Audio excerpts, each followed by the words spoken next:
Welcome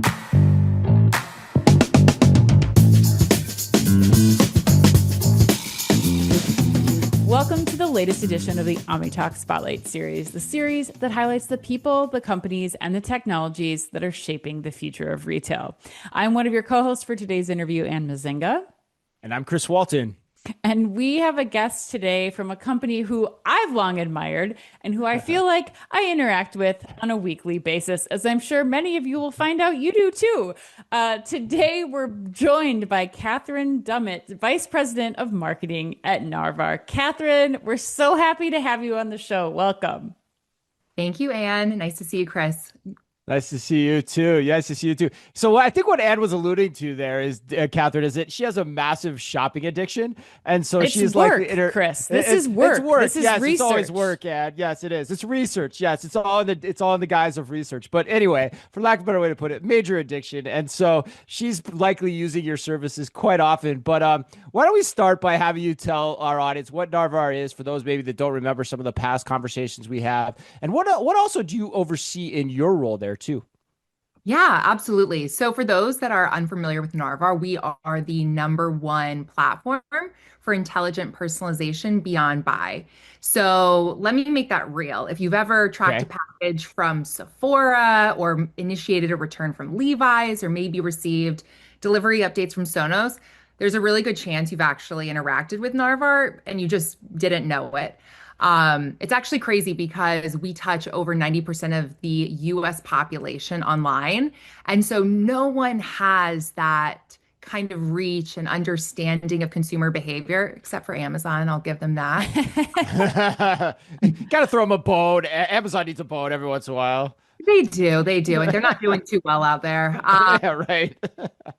But we're not just about like delivering those great customer experiences. What we're really trying to do is help retailers transform what has traditionally been overlooked, the post-purchase experience, which was historically kind of just a support function.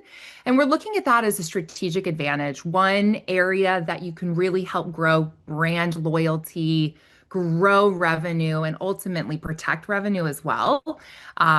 Fraud is on the rise. So, what we're leaning into is AI to mitigate delivery claim fraud, return fraud, and send proactive communications in the order journey. We're really helping brands just build trust at scale. And as the VP of marketing, I'm responsible for telling that story to the market. And so that spans everything from demand gen to product positioning to thought leadership. And I think that's what, for me, like I get really excited about. We created this category, so we have this responsibility to lean into that thought leadership and share with retailers what the value is beyond buy. So, TLDR, my role is to translate the complexity into a clear, compelling narrative that shows how Narvar helps retailers transform that post-purchase center into a real competitive edge. Awesome. I think you just did that pretty well, because one of the reasons I always like having you back on is this topic. And so basically what you're saying in a nutshell is you're the platform for retailers and brands to help understand how they're performing from a post-purchase perspective. Is that right? Yeah, absolutely. We're unlocking that understanding and also helping them power that entire part of the customer journey. Well, Catherine, one of the things that I want to make sure we talk about too, and Chris, like this was a huge topic at Shop Talk or Grocery Shop, even just a few years ago, into the last couple of months. But it Oh, was the wow. talk Where are you about going? I don't know where it you're was going here. Where are topic you of going? instant delivery. Like, and I think that's Okay. something I want to get Catherine's Yeah. perspective on too, because I think that's an area that Narvar's really kind of got a lot of data on and can speak Mm. very intelligently to, because it's not about, we've learned as a culture, it's not about, that 15-minute delivery anymore, but really about delivery confidence. Some of the things that Catherine just mentioned, Mm. like making sure that you have updates in the delivery journey, in your post purchase and return journey. But Catherine, I'd love for you to talk about kind of how important it is for your brand partners to kind of change this perception of fast delivery and really restructure that being more focused on delivery confidence and communicating that with your consumers. Yeah, absolutely. And it's so funny because I remember like that time period where Oh, it yeah. was like the ultimate North Star. And I think about like I lived in New York at the time, and I would walk around the streets of the city and see Net-a-Porter, like shiny vans that had just been released, promising like these 2-hour delivery windows. And it was so exciting. It felt so surreal to have that sort of like instant gratification when it came to shopping. But when I think back to that moment, that's not why I was a loyalist to Net-a-Porter. Like why I ultimately loved the brand and continued to shop with them was because they always delivered on their brand promise. They were able to let me feel like a fashion editor roaming the same streets of New York as the Carrie Bradshaws of the world. It was just this aspiration that I wanted to lean into. And so if I fast forward today, I think our data is telling us something a little bit similar, but different, of course. Mm. Um, and I'm reflecting on this piece of research McKinsey recently put out that is all around what do US consumers want from e-com deliveries today. And so much is changing. Like, as we know, markets are crazy. There's so many different things happening in the macro landscape, without getting too in the weeds there.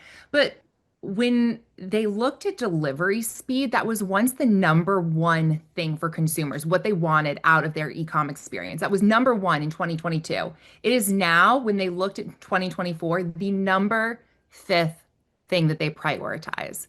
And what they actually ranked as number one was reliability of knowing when their package was going to get there.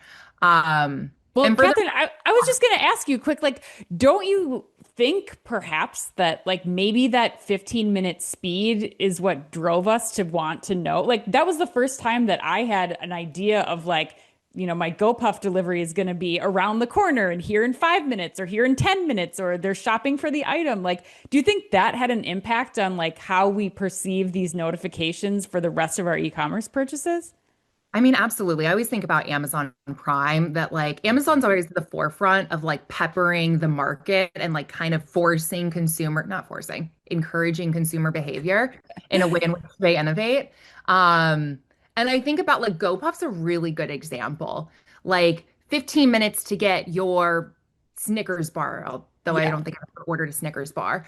Um, and so you have this expectation. I need my Snickers bar in 15 minutes. And the second that clock hits 16 minutes, you're like, where the heck is this Snickers bar? And so Hmm. I think like the combination of Amazon Prime delivery plus some of these more like on-demand services, definitely the pandemic, creating this like insane cycle of expectation of time of delivery definitely set the stage for this kind of change in behavior and expectation. Yeah, and it's also like how far can you push it too, right? I mean, that's the other thing I take from the data in 2022 versus I think you said 2024, right? It's like, you get to a point where just Hmm. the marginal benefit of, decreasing delivery speed another minute just becomes r irrelevant when it's against like the confidence that it's actually going to be there when you say it is too, right, Catherine? Yeah, absolutely. And like in this survey, actually they polled the folks like what happens when brands do get it wrong. And Yeah. 85% of consumers were like, "Hey, I'm actually totally fine with the delay as long as you just communicate it to me. Like set Hmm. that expectation, create the trust with me, and I will follow you." And I think that's such like a good lesson to lean into for retailers today, especially with all of the margin pressures that we think about rising shipping costs and tightening policies and the global tariff impacts. Like retailers have to be so much more deliberate with what they are doing. Every delivery promise has to balance both the consumer expectations with what's reality and what will ultimately impact your bottom line. And I think that's where reliability becomes much more than convenience. It really becomes like a competitive strategy for folks to lean into. And if I think about like what we're doing at Narvar and where we're leaning in, we really are focused on that delivery confidence over speed, because when brands lead with that clarity and follow through with that precision, that is what builds really like long-term loyalty. And it's not that fast is the enemy, it's that unpredictability is. And in today's market, Mhm. predictability is profitability. And it's what turns a good experience into a repeat one and a first-time buyer really into a lifelong advocate. That's a really good phrase. I've never heard that before. Predictability is profitability. That's really smart. I might borrow that in a future podcast, Catherine, if you're okay with it. It's particularly interesting too, I think, when you think about how retailers are leaning into subscription programs and the online presence of subscription programs and making their relationships with their customer. I'd say their goal is to be more predictable with them. I would 100% agree with that. All right, so I remember back to my days as, heading up home furnishings for Target.com, which, because quick delivery is one thing, but there's all kinds of aspects to delivery that one has to think about, and all different types of product categories too that one has to consider or ship. So, getting a product to consumers is still a major expenditure for many of these companies, even when they're delivering 2 or 3 days or more.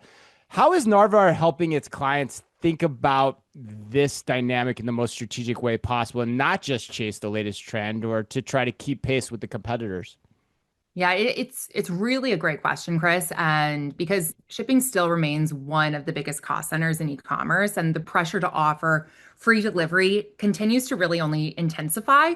But the smartest brands today really aren't chasing that speed for speed's sake or making blanket offers just to stay competitive. They are being more strategic, and that's where we're trying to lead the conversation with our customers and our retail partners. Because what you can do is you can lean into free shipping as a powerful lever for conversion or for driving loyalty, but only when it's deployed with intention. Blanket policies, like they just erode margins. And like instead of like leaning into like one size fits all for free shipping, you need to be asking who has earned this perk, who is likely to convert again and repurchase if we offer it. And sometimes it makes sense, particularly for those high value, loyal consumers. Other times it's just not what they care about. Predictability, like I said, proactive communication or delivery protection, even like that may offer more value to the end consumer and inevitably your business. So I think it comes down to making like these smarter trade-offs and operating with operational precision. You can't just offer a perk and hope for the best, although like wouldn't that be nice?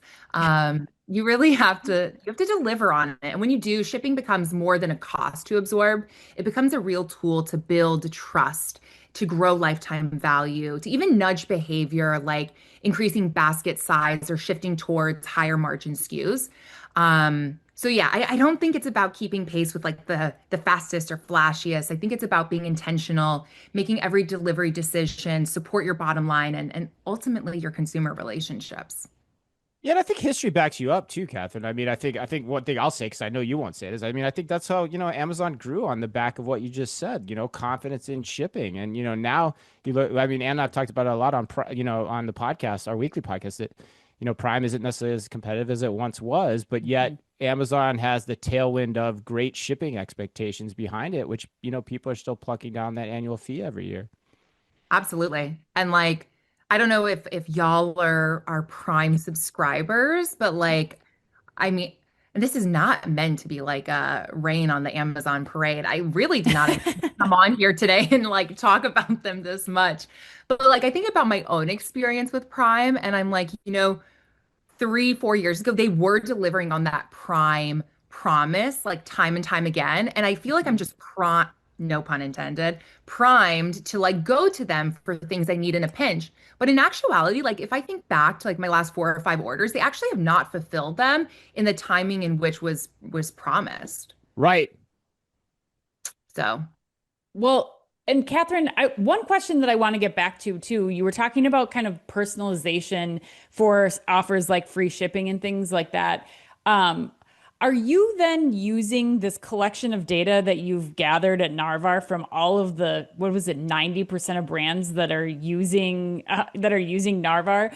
Are you using that to kind of help other brands understand how to kind of use some of those personalization tactics to help grow their business, like whether that's, offers or better delivery to promise guarantees? Like, how are you using that huge collection, that brain of data that you have to like help each of your consumers figure out what the best way is to communicate and do personalized offers for their customers? yeah, so I think we're very lucky to have that reach that we talked about. We actually Yeah. were like over 42 billion consumer interactions annually. So like we have the data at our fingertips to understand what is going to move the needle. And if I think about the delivery journey, like we all know it's such an emotionally charged moment for consumers. It's where that trust is earned or lost, like we talked about. And it doesn't stop. It doesn't start at the doorstep. It really starts at checkout. Um, Hmm. and so what we're doing is we're really trying to help brands think about that moment. Set clear expectations early on, lean into personalized delivery estimates, transparency through that, order journey, sharing those shipping policies up front, even like early signals around return flexibility. All of that helps consumers feel really confident clicking buy. Hmm. And that confidence is what reduces the cart abandonment problem that we're seeing and driving higher conversion across the board. But like, I also think it's really important that, yeah, setting the promise is critical for the conversion, but you have to keep it. And that's where communication inevitably plays a massive role. When consumers know where their order is, what's happening next, if something goes wrong, inevitably their anxiety goes down and their brand loyalty to you will just go Yeah. up. Like data nerd here, but like over 70% of consumers are more likely to repurchase with the same retailer if they're satisfied with that delivery experience. It doesn't mean I got it on time. It means I was informed during the entire journey. And it can have a real financial impact too. If I think about a number of the brands that we've worked with, just by like leaning into communication, we had one retailer recently see a revenue lift of almost $2 million over 3 months, just simply from leaning into engaging their consumers during the tracking of their order journey. And like that's Interesting. a pretty big unlock. So I think it's about removing friction at every step of the journey. Because when the brand says, "Hey, I got you. This is what you need to Hmm. expect," and then actually delivers on that promise, that's how trust is built. And that's what keeps consumers coming back because at the end of the day, your next sale really starts with your last shipment, and the post-purchase experience isn't the end of your journey. It's the beginning of the next one. Mhm. Catherine, you said something really interesting there that I want to make sure we tease out for the audience too, because I think there's a bit of a nugget in what you said, which is you talked about checkout and personalizing. Personalization starts really at the checkout process, which, having been a retailer in the space, like anytime you mess with checkout, you're like, oh gosh, wait. But at the same time, it's a fairly easy thing to A/B test because you just are changing the placement of different things within that checkout experience. But what you're saying is you have to go beyond that. It's not just simply the A/B test at checkout, that you actually have to track what you're promising against in those tests to make sure that you're delivering on them. Because if you don't, then you could actually cause yourselves more problems down the line. Absolutely. I mean, that's where your trust is going to completely erode. And in this volatile market, like no one can afford that. Right. Hmm. And then the other point you said too is that if you track it and you keep a hold of it, it actually gives you another avenue for communication as well in the $2 million example that you shared.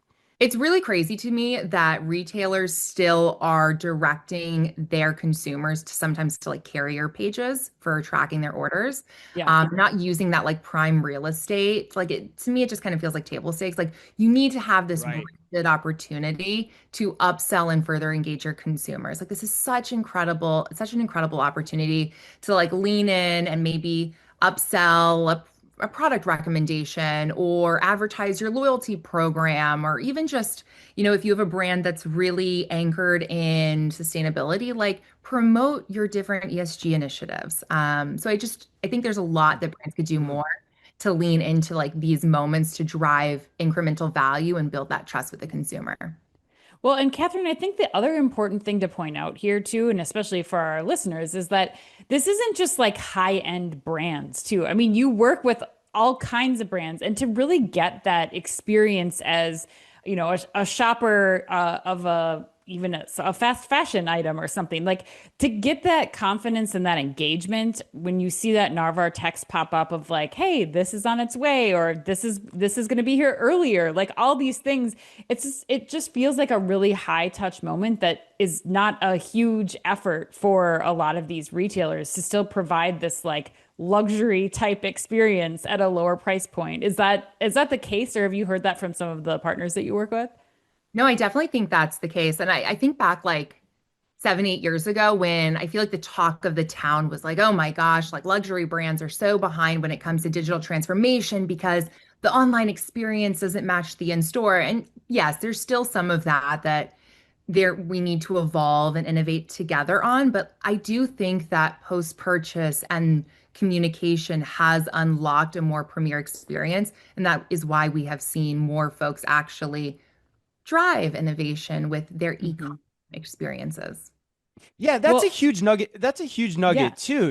Like the fact that there is a branding opportunity in this post-purchase communication. Like the one text, and I'm sure you read every text you get that gives you a notification of when your order is gonna Yeah. arrive. You do, Right right? away. I do. Hmm. I've Hmm. never thought about that until this conversation, which leads me to my next question, because I know we've heard you talk in the past that you talk about post-purchase communication with customers as kind of a trust center versus a cost center. What does that phrase trust center mean? And what are the opportunities? Are there more opportunities than what we've been discussing around that idea here? Yeah, so I think like not to sound like a broken record, but it means rethinking how we view moments after a purchase is made. Too often, post-purchase has been treated as damage control, something that really only comes into play when a consumer asks, "Where's my order?" or "It's missing." And in reality, it's like one of the highest impact windows to shape perception, reinforce your brand values, and build that long-term trust. And when brands treat post-purchase as a trust center, it's not a cost center. They stop thinking about it purely in terms of support volume and start recognizing the true upside.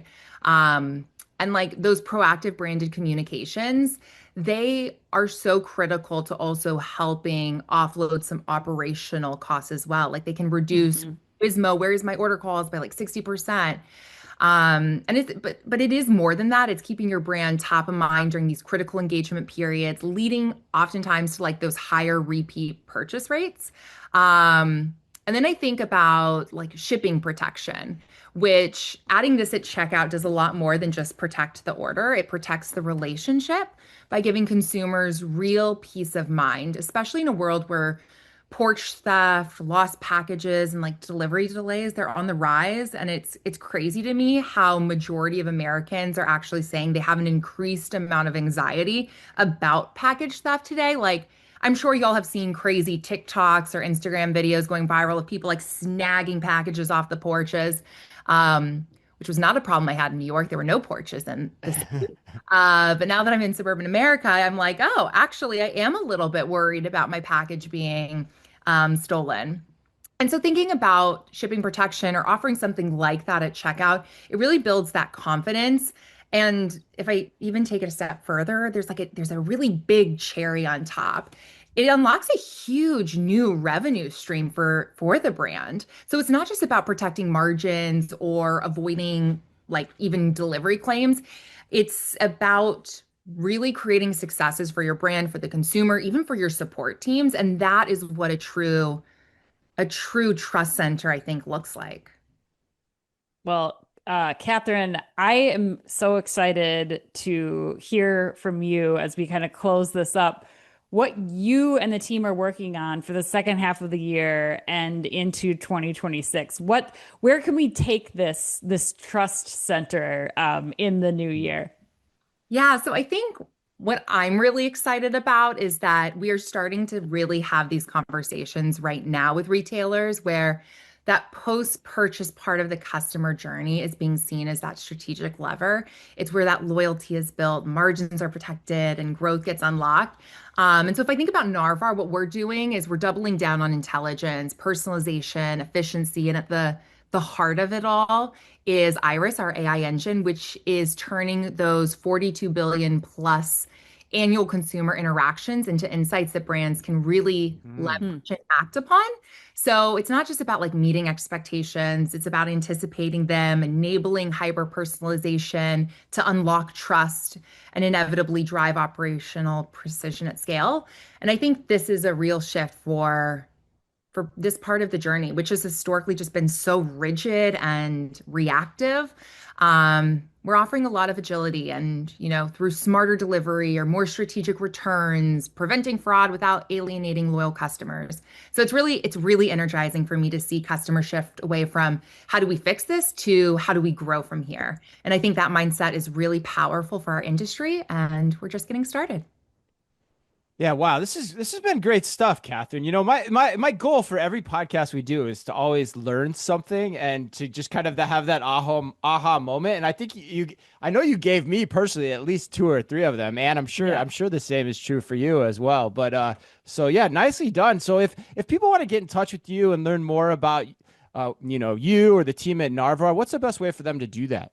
You can always find me on LinkedIn. I am there and I'm ready to chat. Ready to chat. LinkedIn. We love it. LinkedIn. God, where would we be without LinkedIn? And God, I have no idea, but that's great. Well, that wraps us up. Thanks to everyone for listening in, and thanks to Catherine for sitting down with us today. And as always, on behalf of all of us here at OmniTalk, be careful out there.